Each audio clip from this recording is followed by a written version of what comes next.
Assalamualaikum warahmatullahi wabarakatuh. Waalaikumsalam warahmatullahi wabarakatuh. Bismillahirrahmanirrahim. Alhamdulillahilladzi arsala rasulahu bil huda wa dinil haq yudhhiruhu 'alad dini kullihi walau karihal musyrikun. Asyhadu an la ilaha illallah wahdahu la syarika lah wa asyhadu anna sayyidana Muhammadan abduhu wa rasuluh. Allahumma salli wa sallim wa barik ala sayyidina Muhammadin wa ala alihi wa ashabihi al-mujahidin at-tahirin, amma ba'd. Wallahu ta'ala fi kitabihil karim wa huwa asdaqul qailin. A'udzu billahi minasy syaithanir rajim. Bismillahirrahmanirrahim. Innamal khamru wal maisiru wal ansabu wal azlam rijsun min 'amali syaitan fajtanibuhu la'allakum tuflihun. Wa qala Nabi sallallahu alaihi wasallam, man qala li sahibihi ta'ala aqmirka falyatasaddaq. Shadaqallahul azim wa sadaqa rasuluhun nabiyul habibul karim wa nahnu ala dzalika minasyahidin wasyakirin walhamdulillahi rabbil alamin. Hadratal mukarramin wal muhtaramin rahimakumullah, wabil khusus yang kami muliakan Ketua DKM Masjid Nurul Huda Al-Ustadz Al-Mukarram Syahroni MA, matanallahu bituli hayati. Semoga Allah berikan panjang umur, sehat wal afiat, dan insya Allah mengelola masjid ini menjadi lebih berkah lagi. Amin ya rabbal alamin. Yang sama-sama kita hormati para guru-guru kita, para alim ulama, para masyayikh, para haji. Alhamdulillah di tengah kita Al-Ustadz Wisnu Wardani, Habib Fahmi Al-Katiri, Al-Ustadz Fairis Ansaputra, dan Ustadz Diponegoro. Semoga para ustadz ini semua diberikan sehat walafiat, panjang umur, diberikan keberkahan dan ilmunya bermanfaat buat kemajuan Islam di muka bumi ini. Serta jamaah sekalian yang dirahmati Allah Subhanahu wa taala. Tiada kata yang paling indah yang bisa kita lantunkan pada kesempatan sore hari ini selain puja dan puji syukur kepada Allah Subhanahu wa taala yang telah memberikan kepada kita nikmat yang tiada terhingga jumlahnya, terutama adalah nikmat sehat wal afiat, nikmat iman wal Islam, nikmat panjang umur, sehingga alhamdulillah dengan nikmat yang Allah berikan kepada kita dapat hadir di tempat yang mulia ini dalam acara peringatan Maulid Nabi besar Muhammad sallallahu alaihi wasallam. Mudah-mudahan hadirnya kita semua insya Allah mendapatkan keberkahan dari Allah Subhanahu wa taala. Amin. Salawat teriring salam marilah sama-sama kita sanjungkan kepada junjungan kita baginda Nabi besar Muhammad sallallahu alaihi wasallam, Nabi pemimpin alam yang telah mengeluarkan kita umat Islam dari zaman kegelapan menuju ke zaman yang terang benderang, yang telah mengeluarkan kita umat Islam dari zaman jahiliyah menuju ke zaman yang Islamiyah. Mudah-mudahan kita semua umatnya insya Allah akan diberikan syafaat di yaumil qiyamah. Amin ya rabbal alamin. Hadirin hadirat jamaah Masjid Nurul Huda yang dirahmati Allah Subhanahu wa taala. Muhammad Rasulullah sallallahu alaihi wasallam telah memberikan kepada kita suri tauladan, contoh dalam segala aspek kehidupan. Salah satu yang bisa kita teladani dari Rasulullah sallallahu alaihi wasallam adalah beliau sangat menghargai waktu. Beliau selalu menggunakan waktu-waktunya untuk beribadah kepada Allah Subhanahu wa taala. Tidak ada waktu yang sia-sia bagi Nabi besar Muhammad sallallahu alaihi wasallam. Namun ada beberapa daripada umat manusia yang hobinya melalaikan waktu, tidak pernah menghargai waktu. Siapa dia? Di antara salah satunya adalah orang-orang yang gemar atau terjebak ke dalam permainan judi. Padahal judi adalah maut, karena apabila seseorang sudah terjebak ke dalam yang namanya judi, maka dia akan menderita seumur hidupnya. Nauzubillahi min dzalik. Maka daripada itu, pada kesempatan Maulid peringatan kali ini, saya akan coba untuk menyampaikan materi tentang judi adalah maut bagi kehidupan.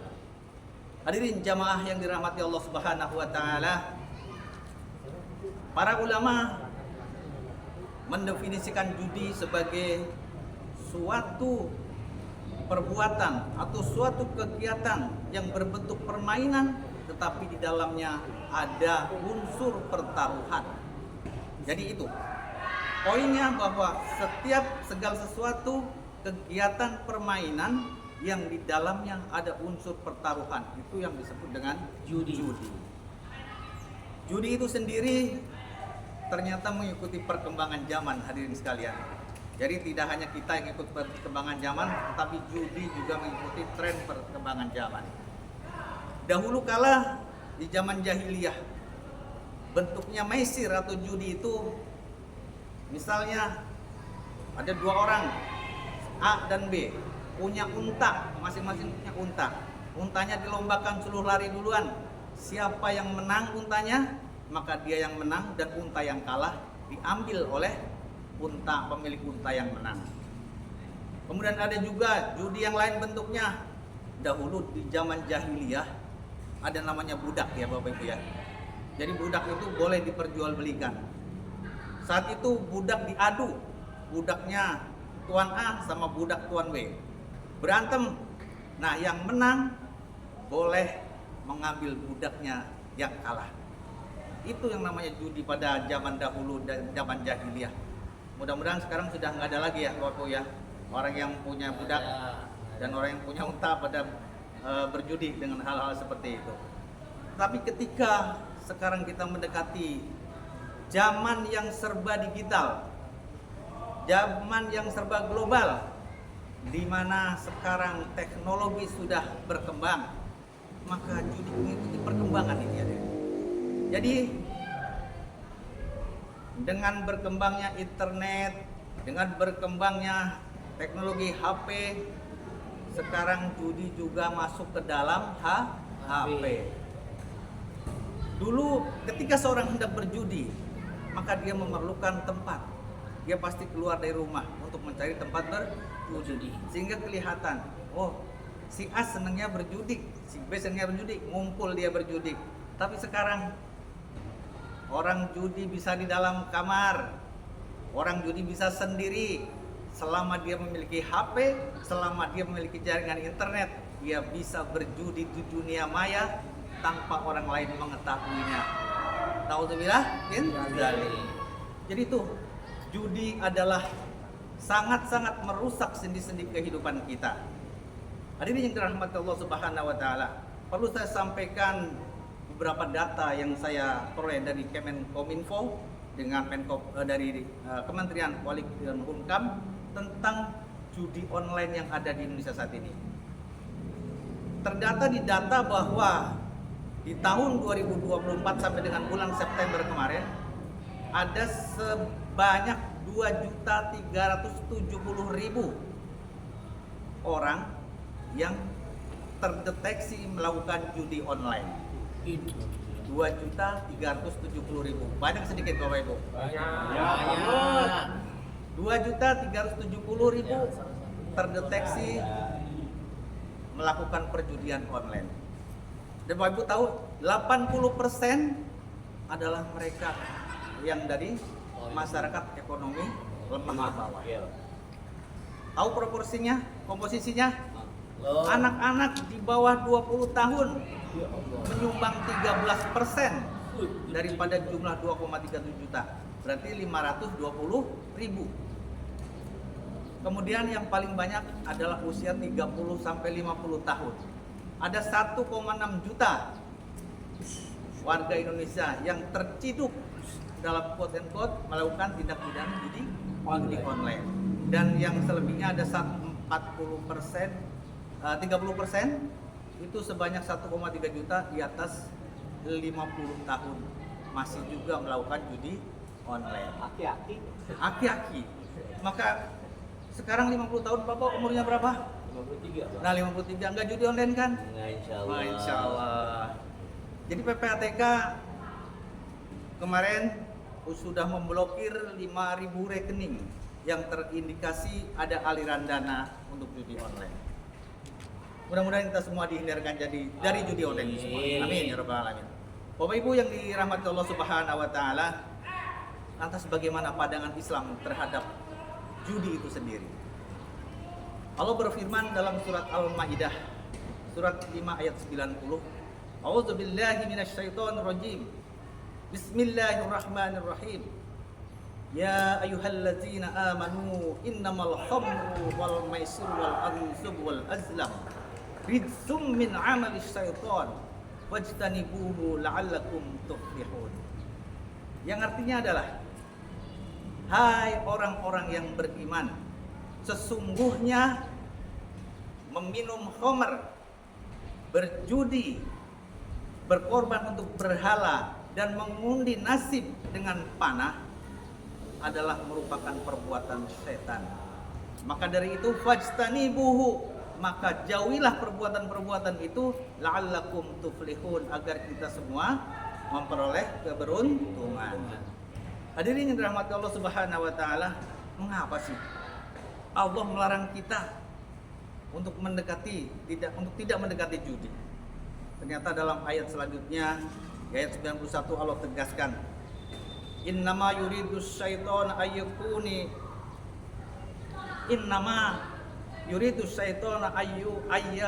anil adawata wal baghdha fil khamri wal maisir wa yasuddakum an dzikrillahi wa anis shalah fahal antum muntahun. Jadi karena saking panjangnya, jadi saya keselak. Mohon maaf sekalian dulu. Jadi sesungguhnya inama yuridu syaitan, sesungguhnya setan itu menghendaki atau perpecahan atau kebencian ketika kita meminum khamar ataupun berjudi. Kemudian apalagi setan itu? Kemudian setan juga menghalangi dari kita untuk anzikrillah, untuk mengingat atau berzikir kepada Allah Subhanahu wa taala, wa anis shalah, dan untuk mengerjakan salat. Fahal antum muntahun, maka berhentilah. Ini perintah Allah. Maka berhentilah. Tinggalkanlah perbuatan-perbuatan itu, yaitu judi dan minum khamar. Jadi ada 3 alasan mengapa kita tidak dibolehkan oleh Allah Subhanahu wa taala untuk meminum khamar, berjudi, menyembah berhala, dan mengundi nasib. Yang pertama adalah tadi, karena judi dan teman-temannya itu adalah menimbulkan kita perpecahan dan kebencian. Coba bayangkan Bapak Ibu sekalian, ketika kita bermain judi bersama teman, kita menang, teman kita senang nggak? Senang nggak kalau kita menang? Teman-teman kita satu lingkungan pasti nggak senang. Adanya benci, kapan saya yang menang? Kan begitu. Nah, kemudian yang kedua adalah apa? Ingat? Permusuhan. Tadi kebencian dan permusuhan. Ketika di arena meja judi tidak ada yang namanya silaturahmi, tidak ada uangku uangmu, uangku uangku, kan begitu. Tidak ada sedekah dong buat gua judi, tidak ada seperti itu. Jadi adalah permusuhan dan kebencian adanya. Kemudian yang kedua adalah menghalangi kita untuk berzikir kepada Allah Subhanahu wa taala. Ketika seorang sudah terjebak di meja judi, maka dia akan lalai dengan perintah-perintah Allah. Dia akan lalai dari dia mengingat Allah. Pasti dia akan asik dengan judinya, berharap menang, terus sehingga dia mengabaikan waktu, dia tidak menghargai waktu yang dia berikan kesempatan kepadanya untuk beribadah kepada Allah Subhanahu wa taala. Kemudian kalau orang sudah asik di meja judi, nggak mungkin dia akan melakukan sholat. Bagaimana mungkin mencampurkan yang hak dan yang batil? Bapak Ibu sekalian yang dirahmati Allah Subhanahu wa taala. Lantas bagaimana pula perumpamaan orang yang berjudi itu? Dalam hadis Bukhari diriwayatkan oleh Bukhari bahwa orang yang berjudi itu adalah seumpama dia memakan daging babi. Jadi jelas itu adalah haram. Kemudian seorang yang bermain dua mata dadu tanpa adanya taruhan itu seperti mencelupkan tangannya di dalam darah babi. Nauzubillah min dzalik. Ternyata judi, hati-hati hadirin sekalian. Kita berjudi makan daging babi. Kita bermain alatnya saja seperti kita mencelupkan tangan kita ke dalam darah babi, dan semuanya itu adalah yang haram, yang membatalkan sholat kita. Maka dari itu saya berpesan kepada kita semua, mari kita jauhi yang namanya judi. Bermacam-macam itu bentuk judi. Kata Bang Haji Roma, ada yang bisa nyanyi. Bermacam-macam itu bentuk judi ya. Banyak sekali bentuknya. Ada roulette, ada poker, ada apa lagi? Nggak usah hafal semua. Apa? Karena saya baca di internet. Jadi maka jauhilah wajtanibuhu kata Allah la'allakum tuflihun, agar kita beruntung. Rasulullah SAW juga bersabda, man qala li sahibihi ta'ala aqamirka falyatasaddaq. Jadi barang siapa yang berkata kepada temannya, ayo kita judi yuk, maka dia harus bersedekah. Hanya mengajak, ternyata itulah wadbi sayyatal hasanata tampuha. Setiap perbuatan yang buruk harus diikuti dengan perbuatan yang baik yang dapat menghilangkan dosa dari perbuatan buruk itu. Itu namanya judi. Itu benar-benar mari kita jauhi, mari kita hindari agar kita menjadi orang-orang yang beruntung. Hadirin yang dirahmati Allah Subhanahu wa taala, kesimpulan daripada tausiah pada malam hari ini adalah bahwa judi efeknya sangat besar bagi umat Islam atau bagi seluruh manusia di muka bumi ini. Bahwa judi bisa merusak sendi-sendi kehidupan, bahwa judi bisa merusak masa depan, bahwa judi bisa merusak tatanan masyarakat kita. Untuk itu maka jauhi judi. Bapak Ibu sanggup jauhi judi, Bapak Ibu? Sanggup? Insya Allah. Kemudian landasan daripada Islam melarang judi sudah jelas, Al-Quran, Al-Hadis. Bahkan Imam Malik dalam bukunya yang berjudul Al-Muwatta, dia mengatakan bahwa segala bentuk kegiatan yang di dalamnya ada unsur taruhannya itu adalah haram, termasuk adalah judi. Mungkin itu yang perlu kita harus ingat, bahwa judi benar-benar haram. Al-Quran sudah melarang, Al-Hadis melarang, dan ulama juga sudah melarang bahwa judi itu adalah haram. Bapak Ibu sekalian yang dirahmati Allah Subhanahu wa taala, sebelum saya mengakhiri tausiah ini, saya ada sedikit pantun nih. Kemarin Nabi jalan-jalan di Sumatera. Dari Bengkulu membeli sendal. Sendalnya bagus dan juga mahal. Judi itu bisa merusak mental dan juga merusak finansial. Ustadz Sahroni ke Madura, Jawa, mampir sebentar di Surabaya. Judi hanya bisa membuat kita sengsara, tidak akan bisa membuat kita kaya. Mungkin itu yang saya sampaikan, kurang lebihnya mohon maaf. Wallahul muwaffiq ila aqwamit thoriq. Assalamualaikum warahmatullahi wabarakatuh.